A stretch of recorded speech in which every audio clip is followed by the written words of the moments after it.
अस्सलामुअलैकुम।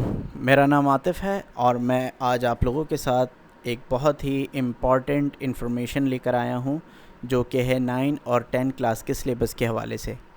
आप लोगों को मालूम होगा जनवरी 2020 से ये ख़बरें आ रही थी कि 9 क्लास का और 10 क्लास के सिलेबस में तब्दीलियां लाई जा रही हैं और अब बाकायदा कराची सेकेंडरी बोर्ड ने ये ऐलान कर दिया है, सर्कुलर जारी हो चुका है इसका 8 जुलाई 2020 को, कि 9 क्लास का और 10 क्लास का अब नया सिलेबस होगा।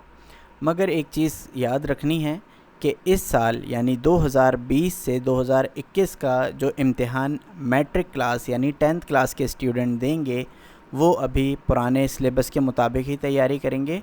मगर जो इस स्टूडेंट इस साल 9 क्लास 9वीं जमात में गए हैं वो अब नए सिलेबस को फॉलो करेंगे। नया सिलेबस क्या है और उसमें किस तरह से मार्क्स को डिस्ट्रीब्यूट किया गया है, आइए देखते हैं। ये हमारे पास आपकी स्क्रीन के सामने शो हो रहा है, ये पूरा चार्ट है जिसके मुताबिक मार्क्स को डिस्ट्रीब्यूट किया गया है। और ये 9 क्लास और 10 क्लास की जो स्कीम और ये सिंध हाई कोर्ट की जानिब से इसको अप्रूव किया गया है। इस चार्ट में आप देख सकते हैं कि इंग्लिश का पेपर और उसके मार्क्स ग्रेड के हिसाब से मौजूद हैं। अच्छा, इसमें जो उर्दू और सिंधी एमटी है, MT stands for mother tongue और NMT stands for not mother tongue.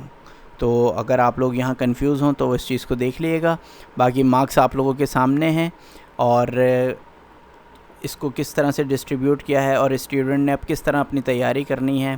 Total अब 1100 हो जाएंगे नंबर, 550 दोनों ग्रेड के मिला के 1100 नंबर बनेंगे। और आपके सामने इस वक्त चार्ट मौजूद है। इसके अंदर किसी किस्म की कोई कन्फ्यूजन हो तो आप हमें कमेंट में हमसे पूछ सकते हैं, हम इसके हवाले से आपको जवाब इंशाल्लाह जल्द ही फराहम कर देंगे।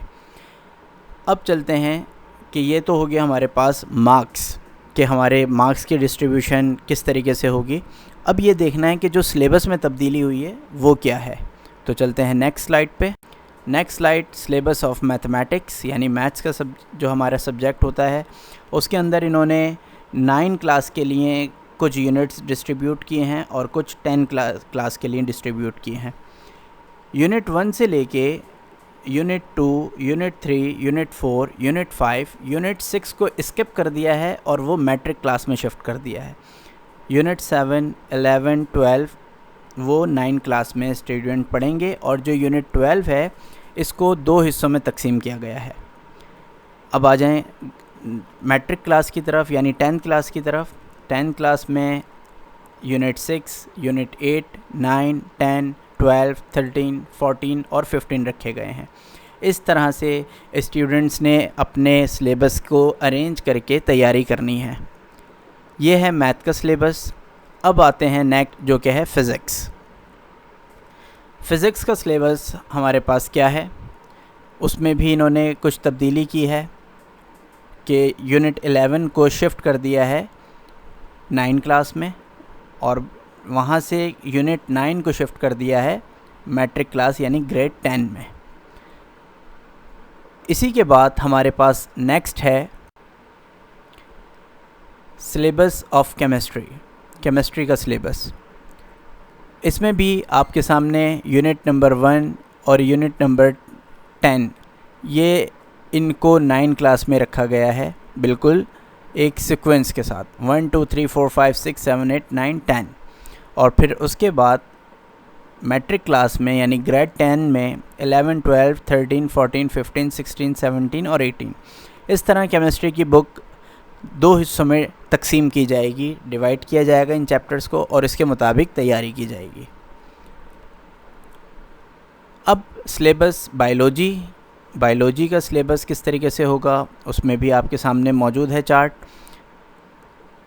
किस तरह चैप्टर्स को डिवाइड करना है। और फिर उसके बाद कंप्यूटर साइंस के जो स्टूडेंट हैं वो इस तरह से सिलेबस को फॉलो करेंगे। यूनिट 1, यूनिट 2, यूनिट 3, यूनिट 4 और यूनिट 5 और 6 को एक साथ क्लास 10 में बच्चों को पढ़ाया जाएगा। यानी डेटा रिप्रेजेंटेशन और जो बूलियन अलजेब्रा है ये अब बच्चे ग्रेड 10 यानी कि मैट्रिक क्लास में पढ़ेंगे।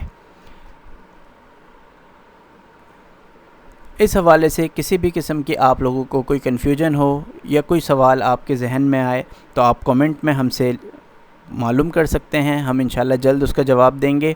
इसके अलावा अगर आपको फ़ौरी जवाब की ज़रूरत हो तो हमें इंस्टाग्राम पे फॉलो कर लें, वहाँ पे हम जल्द जो है वो आपको रिस्पॉन्ड कर देंगे। अगर ये इन्फॉर्मेशन आपको अच्छी लगी है तो इसको अपने दोस्तों के साथ लाजमी शेयर करें, अपने टीचर्स को भी इससे आगाह करें, क्योंकि अभी पेंडेमिक है, स्कूल्स और टीचर्स के पास जो कम्युनिकेशन गैप आया हुआ है, तो काफ़ी सारे टीचर्स और स्टूडेंट अभी इस हवाले से अपडेटेड नहीं है। तो आप लोग इसको एज इंफॉर्मेशन अपने सर्कल के अंदर शेयर करें ताकि ज़्यादा से ज़्यादा लोगों के लिए आसानी पैदा हो सके। शुक्रिया।